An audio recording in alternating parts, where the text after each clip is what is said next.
very good day and welcome to another edition of Marriage Encounter. We are always delighted when you can stop and join us in our discussions on marriage issues. And even if you're not married, this is a good place for you to gain meaningful insights into marriage life. With me is Dr. Braithwaite. Good day, Doc. Good day, radio friends. Good day, viewing audience. We look forward to our continued discussions. We've been having some really exciting discussions. And I think they've been very meaningful, Doc, actually. Even as I sometimes listen back on YouTube, I recognize that the information is so very crucial and critical. So looking forward to what we will share today. I enjoy listening, because it provides an opportunity for me to strengthen my own marriage. Yes. We are going to have a word of prayer this time, and then we go into what promises to be a very interesting discussion today. Okay. Father, be with us. Grant us your peace and your blessings as we share in Jesus' name. Amen.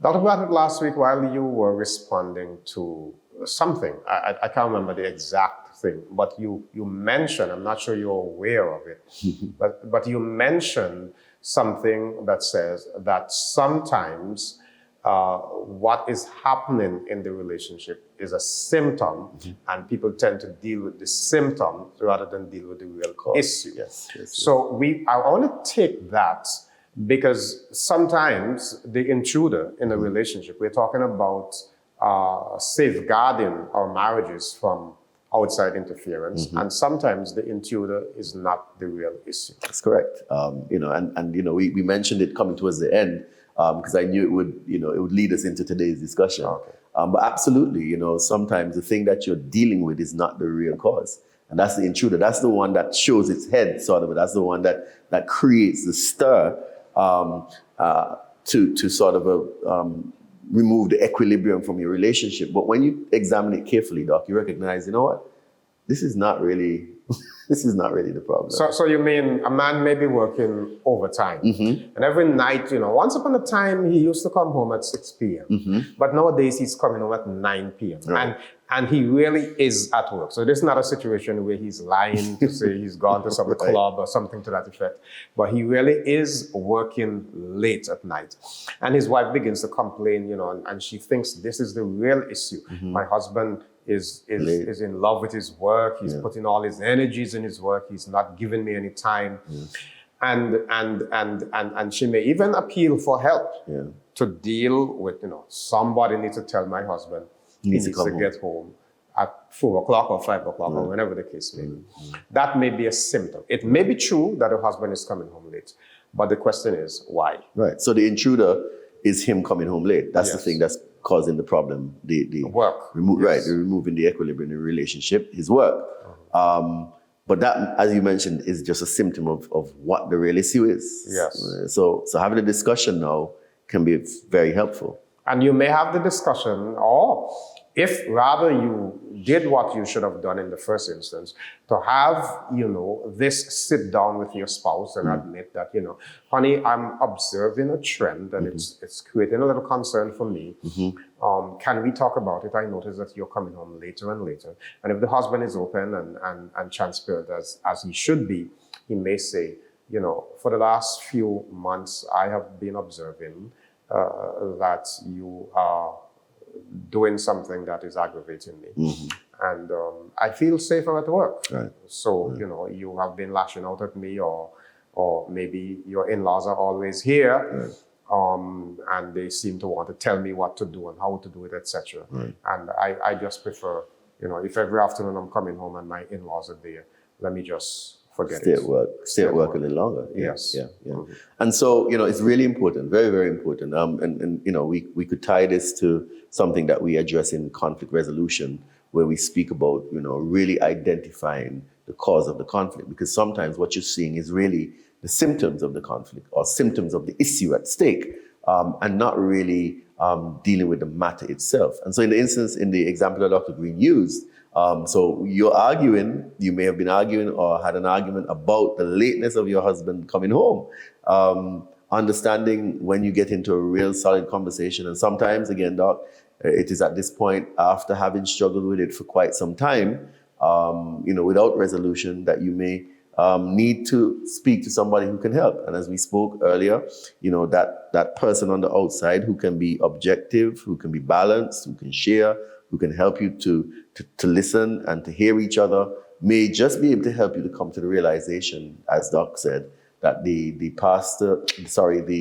husband is not really struggling so much about being at home as he's concerned about his in-laws being there. Or the other example that he used, he's concerned that for some reason his spouse has become so aggressive that it's difficult to interact with her when he's at home early. Yeah. So that's a good example, Doc, of something that may be an issue, but really, well, that is presenting itself as an issue. Yes. It's kind of like when we say, listen, I have a headache. Mm-hmm. I can pop 2 pills and get relief from the headache. Right. And if I do that regularly, I may kill myself. Right. Because the headache may be a symptom of something else that needs urgent attention. Maybe you have high blood pressure. But when I numb the pain, and then I didn't know the real issue.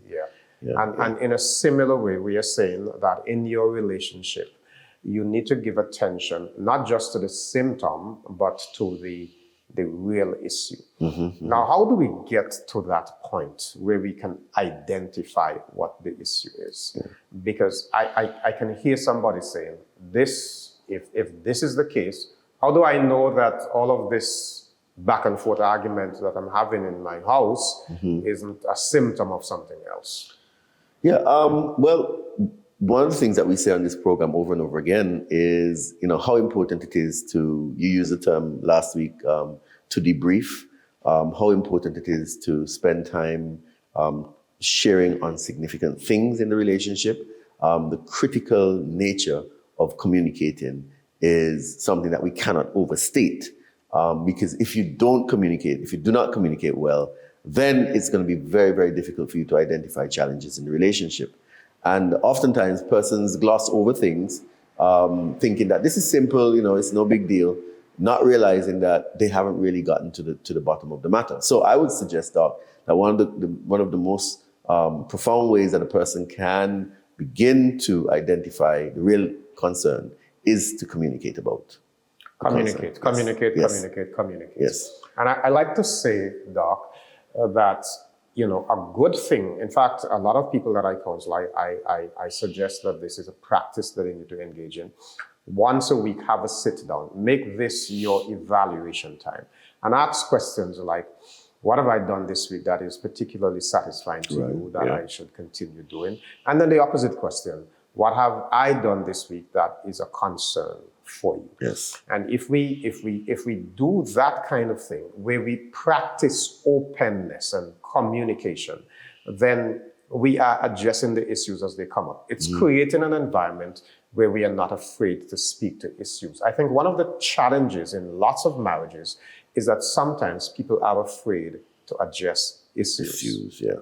And issues can be uncomfortable to address, especially if you don't have a very good system of dealing with situations, because a lot of times I think people what they end up doing, Doc, is running away from arguments, right? So there's an issue to be discussed. They feel emotionally drained. In their head, they're saying, you know what, I just can't go through this again. We had an argument last week. I haven't even recovered fully from that. I'm feeling tired. I'm feeling emotionally drained. I don't want to get into it again. And that's because a lot of times people engage on issues in the wrong way. They engage maybe in the way that they've seen from their homes of origin, where people just end up and have a big fight about, when I say fight, not necessarily physical, but have a big verbal fight about something. And a lot of times, it's who speaks the loudest that kind of wins, even though the issue may never be resolved. And what we're saying is that's not the way to do it. The ability to sit down and have a reasonable conversation. One of my colleagues, friends, originally from Barbados, living in the US now, speaks about fighting fear. You can have an argument, you can have a discussion on a matter. I prefer to use the term discussion, and you may have very strong views about it and sentiments. But in any given discussion, you have to do it fairly. You have to do it the right way. Even in boxing matches, there are rules, right? You can't hit below the belt. You can't hit after the belt.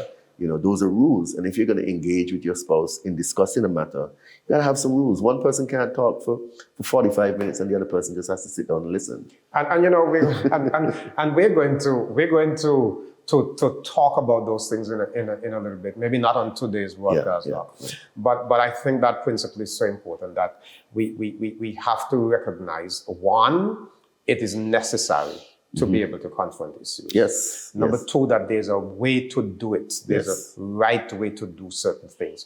And number three, we have to confront our vulnerabilities. We have to be mindful of the fact that I may not be comfortable with this, but this is necessary.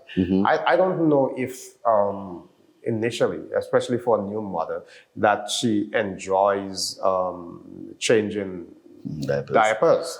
But it is something that is necessary. Yes. And you learn to get to the point where it doesn't even bother you anymore.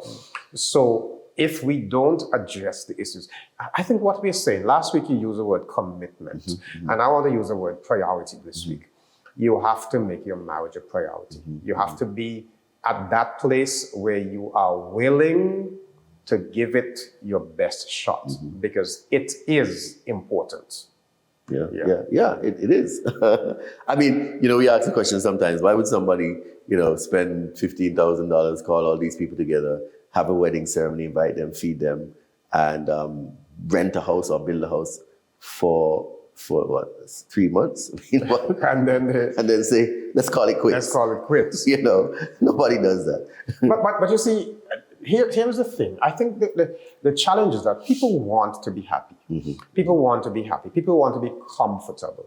And if there are increasing conflicts in the relationship, and you don't necessarily have the skills to resolve them. Now, there may be lots of contributors.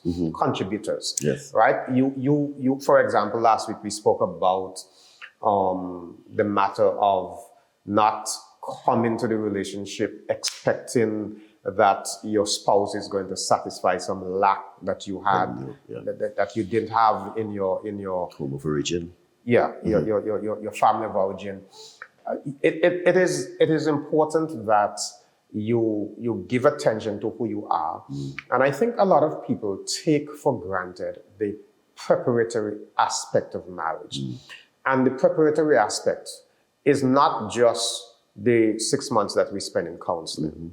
You're talking about building yourself, making yourself a whole person, dealing with issues of self-esteem and independence and emotional stability. All of these are going to make you a better person. If you don't love yourself, it's going to be difficult for you to love somebody else. So foundational is the ability to know you, and to appreciate yourself, and to ensure that you are, we spoke about being whole, a whole person. And that is not to say anybody's perfect, but it is to say that you have an awareness that you may need growth in certain areas. Yes, that's right. Now, Doc, it's a reality that sometimes the very nature of marriage lends itself to these outside influences.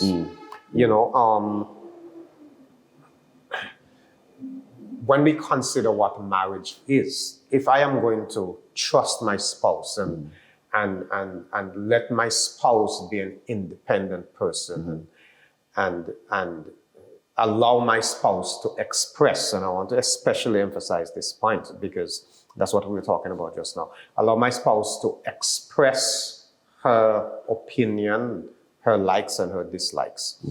The reality is, when you get in love, you see this person, you're longing to spend the rest of your life with this person. You like everything about the person. Sometimes in marriage counseling, premarital counseling, I ask, give me 3 or 5 things you don't like about this person. And they're scratching their head. And I like to tell them, if you can't come up with 3 things that are not so favorable, you need to do some homework, because you're not quite ready for that. Absolutely. But the reality is, our spouses have weaknesses. And it is never a good feeling living with weaknesses. If I encourage my spouse to be open, Yes. and she begins to expose her weaknesses, Yes. that may make me uncomfortable. Yeah. Yeah. You know, the nature of marriage lends to outside interference. Yeah. That's where I'm going. Yeah. So you're an individual. You've lived alone for a few years, and now you're going to get married. You're inviting somebody into your space. That's what you're doing. You know, and obviously the person is going to see you. You know, the intimacy that you're expecting, anticipating. Obviously, you're going to see some things about the person that you may not like. And I may recoil a little bit. Yeah, you may tend to pull back. And that creates a vacuum. Yep. Because we spoke about the fact that, you know, in expectations, the whole notion was we're coming together because we want to be close. Yes. You know, but there's something about what's happening that is recoiling, causing you to pull back or pull away. So that intimacy itself brings what we consider to be an intruder, something that is making the relationship or the intimacy that is necessary something difficult to come by. So it's an interesting dynamic. It is very and I think couples need to realize this and appreciate this. The moment I'm going to allow you to be you, I have to tell myself I may discover things that are not so palatable. That's right. Right? And sometimes some of those things may cause me to recoil a little bit, which, you know, I may not know how to deal with. Yeah, and they can be simple things, Doc. I mean, simple things. You know, we talk about a person who and it's not necessarily an issue of intimacy, but just a physical matter. A person who snores, you know, at night. I'm just using it as an example because prior to that, you never had that to deal with. Now you're thinking, you know, what's going on here? You know, am I going to have to endure this every night? Every night, you know. You pledge that you're going to, when you get married, you're going to always be in the same space, bed with your spouse. Right. But now you find yourself saying, I think I need to move to the next Right. room. Right. So I'm saying it could be something as simple as that, or it could be something as significant as discovering that the person has some tendencies towards being selfish. You know, and, you know, when you think of, you know, sometimes a person says, you know, I when I'm out, if I go out into town or whatever, you know, and I'm coming home, I know that time has been a little struggle for us today, so I purchase some food and I bring it up and we eat. This is what I do. But my spouse doesn't return that favor. You know, he or she goes into town, you know, didn't get a chance to prepare. When they come back, they bring nothing. And we have to start from scratch. I find that a bit selfish. So it could be these simple things, you know. It could be a situation where perhaps, hey, you don't like how your spouse listens to music. They may be very loud, you know. You didn't see it during the courtship period, but now you know the atmosphere is, and your decibel levels, the decibel levels at which you play the music may be disturbing to you, and you may be telling yourself, I can't deal with this. No. So let me occupy myself with some extra work. Right. Let me stay at work a little longer, or let me find something in the community to do. You know, activity. So what you do is you resort to finding something to do, activity. And Cloud and Townsend makes an important statement about activity and the role it plays. And I want to read it, Doc, because I think it's important. It says, activity anesthetizes the deficits and pain in the connection. The problem doesn't go away, however. It erupts in other ways, such as invert anger, sarcasm, and emotional unavailability. So earlier when we were talking about the matter of, you know, certain things where I see something happening and I don't like it, and maybe it was last week we were talking about this, where I stay at work a little longer because I was uncomfortable with a certain behavior. I get busy, and if I take a pill to ease the headache, I may feel better, I may feel relief. And that's what the activity in this case is doing.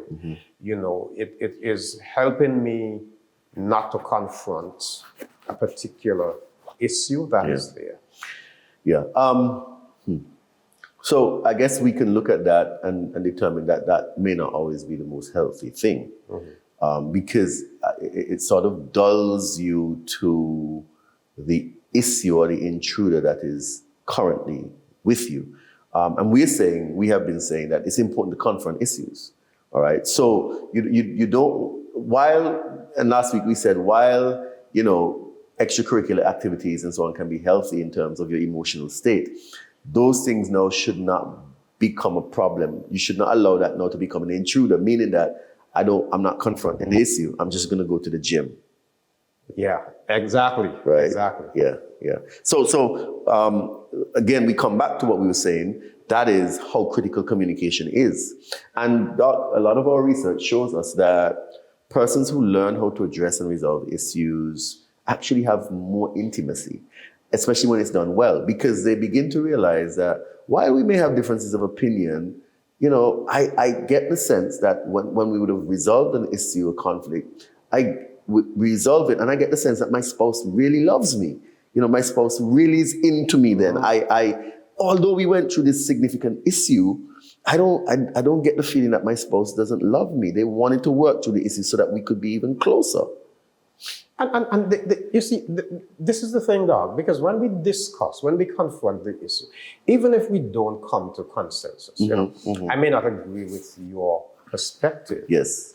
I think the easiest illustration is politics. You may, you may really think that this party is the party, and I may think otherwise. Right. And we can end the discussion saying, I'm glad you expressed your views and so on. But can we agree that we're going to... We just move forward. And the fact that we can respect each other's opinion and not be enemies, then it's a good thing. It's absolutely, it's marvelous. And again, it makes me feel really comfortable with my spouse that we can have a different opinion. It's fine, but we love each other. You know what I mean? I think the political illustration is right. It's really important because people get so passionate about politics, right? Yes. So whether you're a Democrat or a Republican, whether you're whatever the case is, you can have your own opinion and ideas and like the policies of one party versus another. But I love my spouse. I love them for all that I have, and appreciate the fact that we can share on our differences and have a really good discussion. And at the end of the day, we go and hug up and lie down, And I think what we are saying effectively is that your marriage doesn't have to be conflict-free to be fulfilling. Good point. Maybe we should say that again, Doc. I think your marriage doesn't have to be really, conflict-free really to be fulfilling. Yeah. how we deal with the conflicts is so important. Yeah. I really like that. It can be a healing experience. Yeah. No, I really, really like that. I